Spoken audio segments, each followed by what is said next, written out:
Écoutez Arabelle sur le 106.8 FM et sur arabelle.fm. La crise au Mali, un putsch dans le putsch, titre le Courrier international. 24 heures après avoir été enlevé le président de transition et le premier ministre, les militaires maliens ont annoncé que ceux-ci avaient démissionné. Assimi Goïta devient de fait le chef du Mali. C'est la deuxième fois qu'il conduit avec ses hommes un putsch au Mali, une honte pour l'Afrique, estime la presse. Retour à la case départ, s'interroge Maliweb, un départ du pouvoir qui s'effectue sous la menace des armes exactement, comme cela s'était passé en août dernier, un acte qui interrompt une fois de plus le processus de démocratisation et de transition civile du pays. Dans le journal Le Monde, le coup de force, énième soubresaut de l'histoire contemporaine malienne, soulève une multitude de questions quant à son impact sur la lutte anti-djihadiste et sur l'état de la gouvernance du pays, et plus immédiatement sur les relations futures avec les colonels et le respect des échéances prévues, comme la tenue d'élections début 2022. Le Mali, donc notre deuxième grand format, avec Amaury Dubois et Ibrahima Sidibé, le président de l'association des étudiants maliens de France. Ce mardi, le Mali a été secoué par un nouveau coup d'État. Le président et le premier ministre ont été arrêtés, ce qui plonge ce pays d'Afrique de l'Ouest dans l'instabilité, alors que la situation sécuritaire n'est toujours pas très stable, notamment dans le nord du pays. Quel impact au niveau régional? Comment restaurer la stabilité au Mali? Quel impact aussi en Europe, où vit notamment en France une forte communauté malienne? On en parle avec notre invité du jour, Brahima Sidibé, qui est le président de l'association des étudiants maliens en France. Monsieur Sidibé, bonjour. Bonjour monsieur. Alors, première question, on vous l'a dit, le Mali était secoué ce mardi par un nouveau coup d'État. Le président et le premier ministre ont été arrêtés. Aujourd'hui, quelle est la situation au Mali? Alors, à l'heure où je vous parle, la situation elle est instable parce que, comme vous l'avez rappelé, hier, le vice-président de la transition, c'est-à-dire le colonel Assimi Goïta, qui est l'auteur du coup d'État du 18 août 2020, qui a renversé l'ancien président Ibrahim Boubacar Keïta, a fait arrêter le premier ministre Mokhtar Ouane et le président de la transition Ba Ndao. Donc, à l'heure où je vous parle, ils sont toujours détenus au camp militaire de Kati. Kati, c'est une ville garnison qui est à 15 km de Bamako, et c'est là où se situe l'appareil militaire malien. Et donc, les détenus sont toujours là-bas, dans ces camps.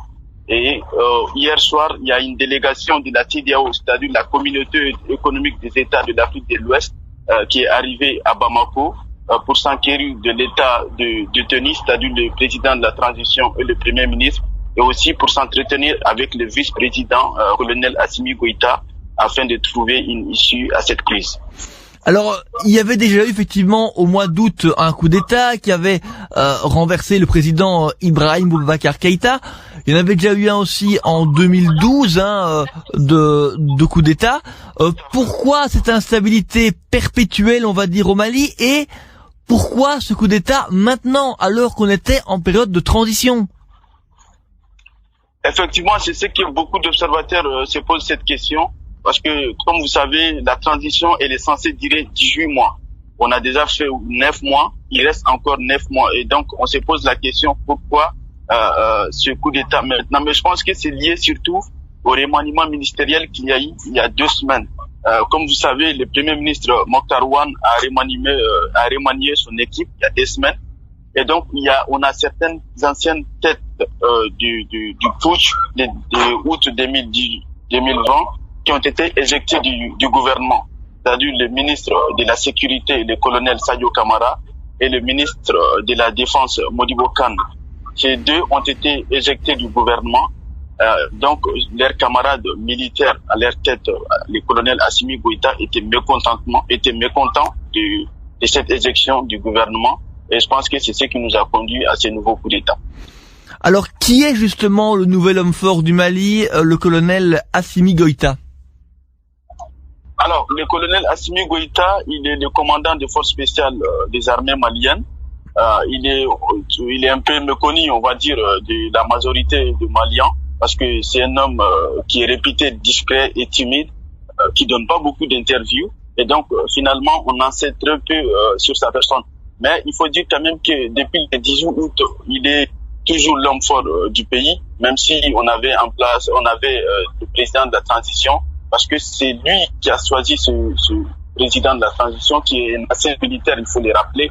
Et donc, finalement, la réalité du pouvoir sont dans les mains du président colonel Assimi Goïta. Alors, quand on pense au Mali, on pense également à la situation particulière qui prévaut dans le nord.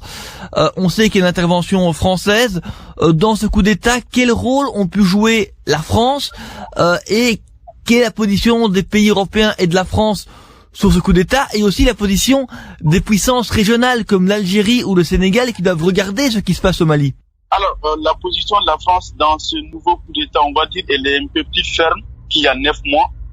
Parce que, rappelons qu'il y a 9 mois, quand il y a eu le coup d'État contre l'ancien président Ibrahim Boubacar Keïta, beaucoup avaient trouvé la position de la France un peu plus modérée. Mais cette fois-ci, on a entendu le président Macron dénoncer avec force ce nouveau coup de force et ce qu'il a appelé un coup d'État dans un autre coup d'État. Et il a même fait des menaces de sanctions. Je pense que c'est aussi valable pour toute l'Union européenne. Et donc, on va dire, cette fois-ci, les puissances internationales ou même régionales sont un peu plus dures parce que nous sommes en plein processus de transition. Et donc, pour eux, il n'est pas acceptable que cette transition soit interrompue de cette manière. Mais de manière un peu plus large, on va dire la situation elle est un peu comparable à celle qui prévaut actuellement au Tchad. Comme vous savez, l'ancien président Idriss Déby Itno est mort sur le champ de bataille, mais il a été remplacé par son fils aîné qui est aussi un militaire. Mais la France a laissé passer. Et donc, beaucoup d'observateurs se posent la question, est-ce que le colonel Assimi Goïta et ses camarades ne s'inspirent pas justement de la situation au Tchad pour faire ce nouveau coup d'État? Et donc, pour ce qui concerne les puissances régionales, comme je vous ai dit tantôt, il y a une délégation de la CEDEAO qui est actuellement à Bamako, plus précisément à Kati, dans les camps militaires. Et donc, on sait qu'ils sont toujours hostiles à toute prise de pouvoir hors cadre constitutionnel, mais on se demande jusqu'où ils peuvent aller. Alors, il existe une forte diaspora malienne à l'étranger, notamment en France, du côté de Montreuil notamment. Est-ce que cette diaspora est fortement mobilisée face à ce qui se passe au Mali? On va dire la diaspora peut-être pas très mobilisée, mais on va dire elle est inquiète. Elle est inquiète parce que, comme vous savez, lorsqu'on va d'instabilité en instabilité, parce que ça a moins d'1 an, c'est le deuxième coup d'État, vous voyez. Et donc, finalement, on s'est dit quelle sera l'issue finale. Et la diaspora, comme vous savez, contribue plus à l'économie nationale. Bien plus que les aides publiques au développement. Et donc, avec cette instabilité, on a moins d'investisseurs parce que beaucoup de jeunes ici, la diaspora, veulent entreprendre au Mali, mais sans stabilité politique, tout cela n'est pas possible. Et donc, la diaspora, aujourd'hui, est un peu spectateur de tout ce qui se passe, mais aussi dans l'inquiétude. Alors, quel est, pour terminer, le message que vous voudriez faire passer à nos auditeurs pour les sensibiliser à la situation au Mali et notamment également peut-être le monde politique belge pour qu'ils réagissent à ce qui se passe dans votre pays? Alors, ce que je dirais, c'est surtout de mettre l'accent sur l'ordre constitutionnel. Parce que lorsque dans un pays, l'armée se permet de s'immiscer dans la politique à tout moment, je pense que c'est pas une bonne chose. Mais peut-être pour rassurer vos auditeurs, je dirais que malgré toute cette instabilité, il faut rappeler quand même qu'il n'y a pas eu d'effusion de sang. C'est-à-dire, il n'y a pas eu de violence, il n'y a pas eu de blessés, il n'y a pas eu de morts. Et je pense que ça, c'est quelque chose qui est vraiment à souligner et c'est l'un des aspects positifs de cette situation. Parce que dans d'autres pays, peut-être qu'on aurait eu assez de victimes, mais depuis le 18 août jusqu'à aujourd'hui, il n'y a aucune victime dans ces différents coups d'État. Et ça, c'est quelque chose de positif. Maintenant, pour les autorités politiques belges, je pense qu'elles seront du même avis que l'Union européenne pour condamner ce coup d'État, pour rappeler un retour à l'ordre constitutionnel normal. Merci beaucoup, monsieur Brahima Sidibé. Je rappelle que vous êtes le président de l'association des étudiants maliens en France. Merci d'avoir répondu à nos questions et nous vous donnons rendez-vous pour la suite du Carrefour de l'info. Merci, monsieur Sidibé. Merci beaucoup.